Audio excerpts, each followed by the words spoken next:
Hey YouTube friends, here's your Terry again, a Berliner in Florida. As I have promised you in my first introduction video, I will tell you the story of the little boy from Berlin, Germany who had an American dream. Here's my story. I was born in April of 1963 of a family of 6, 4 brothers and 2 sisters. Klaus was the oldest, Manfred, Rosie, Christine, me and Jürgen.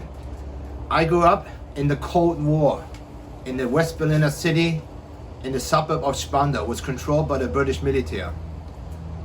We were very poor. My father was working very hard. We lived in a project in a 4-bedroom apartment. It was a hard upbringing. My mom was the housewife. She was cooking and cleaning, make sure we have clean clothes, food on the table. My father was working 7 days a week, so we had enough to live. I always dreamed about America, even as a little kid. I remember coming home from school, my mom was playing Glenn Miller, Bing Crosby, Harry James, Elvis Presley. She was totally into the Hollywood scene, the Hollywood stars. So that was already my first introduction into the American way of life. When Elvis Presley died in 1977, I noticed that my mom was all sad. I got more into the rock and roll and rockabilly scene. In 1980, became a teddy boy, rock and roll, rockabilly. I was also an Elvis impersonator. In 1979, my sister met Richard Hansen, the young US soldier who was stationed in West Berlin in the American Army. Everything that happened then was just falling in place. Rick was the true American. Everything Rick said was cool. Coca-Cola, hamburger, T-bone steaks, American cigarettes, gin, everything what happened from America was now real.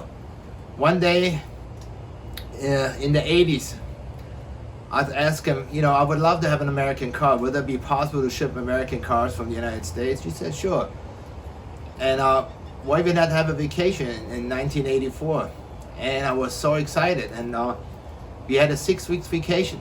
6 weeks, it was a long time. I worked in the West Berliner transportation, but at BVG, I was an U-Bahn, underground subway driver and a train conductor.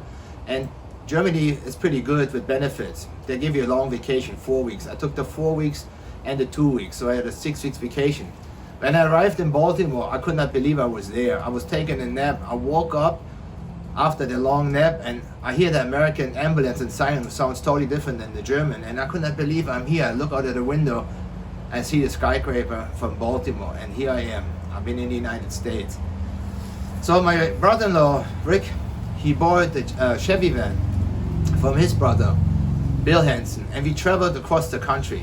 He tried to show me as much as possible, and when you travel to the United States, you have to have a car. This country is so big, you have to travel by car to see everything. It's so impressive. The highways, you see those big trucks passing you by. It's like with Burt Reynolds, the movie, The Bandit. Everything came true. These truck stops, we went into these diners, you had food and breakfast, it was awesome. We traveled Maryland, Virginia, West Virginia, and then he made my dream come true.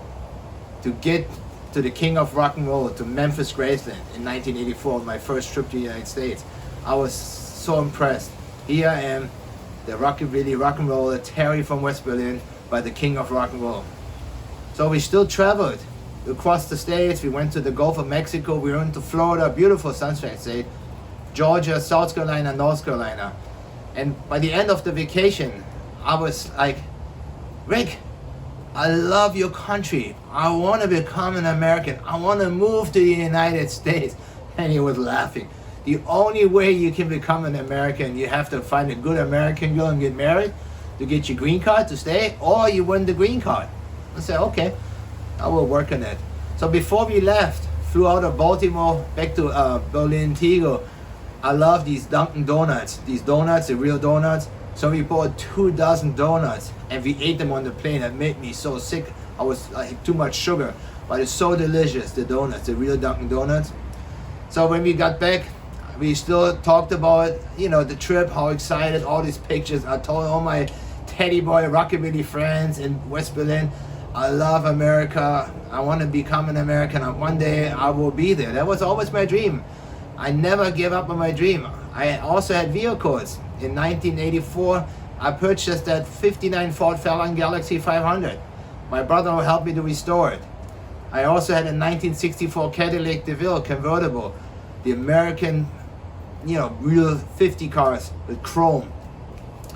So the day came in 1992. I came here on vacation the last time with Christina and Rick, and I had that book, the Reader Digest, in Delaware by his mom. It says a big advertisement, a page. Do you want to live and work in the United States? I said, sounds good. I want one. Play green card lotto. Wow, that's a green card lotto? Say, hey Rick, is there a green card lotto for real? He said, yeah, people applying and the machine is picking it randomly. So I went back to West Berlin and called the Frankfurt embassy, and they told me about it. Yes, there's a green card lotto every year.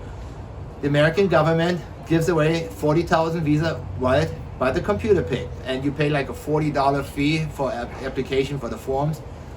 Just for your information, there's a lot of companies out, fake companies, who give you false hope that when you pay them 500, 1,000, 2,000 Deutschmarks in that time, or dollars, that you have a better chance to win the green card. You do not have a better chance. You just need the basic documents, the paperwork from the embassy. It cost you, way back then, was $40. I don't know if it's more. And fill it out and send it in and hope to God you win. So the day was 1993. We were in the apartment. My first wife and my sister and my brother-in-law had a cookout, and I went to the mailbox. So I opened up the mailbox and I looked to the mail. It's a bunch of bills, and I see a letter from the United States. I said, probably one of these scams, these fake companies who promise you. So I was ready to toss it in the trash there. Just bring it up. Christina's there, she can check it. I said, Christina, here, this is from America. Probably one of these P.O. Box companies, these fake companies. And she's opened up. She's looking at it. She said, you won. I said, what? You won the green card. You are the winner of a green card. I said, holy moly. It's like, still makes me tearing up to think about it. I thought I was passing out. I really won. I won the green card to come to the United States in 1993. I could not believe it. Out of 6 million envelopes, people from around the world, every year 6 million and plus applying for a green card to have a chance to get picked randomly by the computer. This program was invented by Ted Kennedy, former president, a candidate for president way back then. He invented this game to give regular people from around the world the chance to come legally to the United States to get a green card. And here I am. I win the green card. Out of 100 Germans, and only 2 were picked from Berlin, and me, the boy from West Berlin. Everything came true. In 1995, I immigrated here to Southwest Florida, Bonita Springs, Florida. I actually forgot to tell you, I had a house. I purchased a lot in 92 and built the house, brand spanking new, 3-bedroom, 2 baths, and then 2-car garage and a pool. Arriving here at the house and had no jobs, but $16,000 in the bank. So here I am in the United States. My dream came true. I started working as a personal trainer independently at the Gold Gym in Bonita Springs and Naples. I was very successful in my training. People were saying, hey, do you know that German trainer? He sounds like Arnold. He's a good guy. You need to hire him. So my nickname was Arnold now since the time I moved here to the States. I was very successful. I always was inspired by Arnold Schwarzenegger. When I started into bodybuilding and personal training in West Berlin, I was not doing it full time. I was working for the Berliner Transportation as a subway driver and underground. But I was doing personal training at my old gym and had a certification.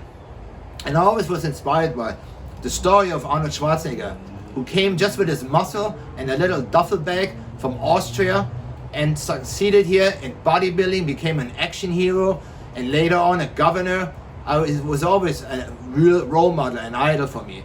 So in 1997, I decided I want to open up a gym, a powerhouse gym, and I needed some feedback. I need to look into like an expo. And what is the best thing to do to meet Arnold Schwarzenegger is that every year he has an Arnold Classic in Columbus, Ohio. I purchased a VIP ticket to go to Columbus, Ohio. I had a picture being taken, I had a seminar with him, and a workout. I was awesome. I tried to open up my gym, but I met Arnold Schwarzenegger. So time went on. I still live the American dream. And here I am still 26 years later, happily married with my second wife, Debbie. We have 2 daughters and a son and 6 grandkids. And still living the American dream. I just want to put out this message. If you have the dream to change your life, do not give up on your dreams. You can make it happen. You follow your dreams. You need to work hard. You need to believe in your dreams. I can give you advice. You can email me. You can text me regarding the green card lotto to make sure you don't fall in for a scam, that you do it the right way. But I'm telling you, if you're not happy where you are, it doesn't matter what country, where you listen to my story, and you want to become to America, you want to become a US citizen, you want to make your American dream come true, like so many people from around the world, not only from Germany, from Cuba, from Mexico, from Italy, England, Holland, who come here to have open up businesses, who started the way I started. You can make it happen. America gives the opportunity for everyone. When you come legally to the United States and you have a green card, if you work hard, you can accomplish everything. Like the old-fashioned way, he said, from the dishwasher to the millionaire. I'm not a millionaire yet, so please don't forget to subscribe. Big thumbs up for my videos and with notifications so you don't miss up on any more videos, further videos. And stay tuned for more videos to come. I forgot to mention regarding the Cold War, the story with my family. There was another big story you might even want to listen to, was with Manfred, who got stuck in the East to the Cold War time, who just got out, to my oldest brother Klaus by escaping East to West. That will be in another video. So please subscribe with notifications so you don't miss out that next video. So till then, I say, see you later. You're Terry from beautiful Bonita Springs, Florida. Have a wonderful day. Thanks for listening. Bye-bye.